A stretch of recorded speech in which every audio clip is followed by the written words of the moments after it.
Ito na ngayon yung fish tank ko, oh. Puro greens.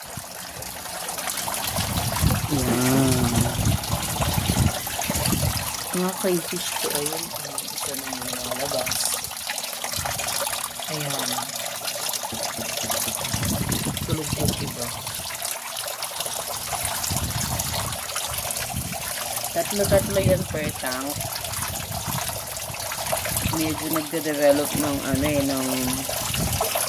ano ba yan, it's natural naman, pero ano naman siya, pero healthy for the crayfish. So ayan lang yung mga natirang mundo, pinapakain ko sa kanila. Ang tulog yan.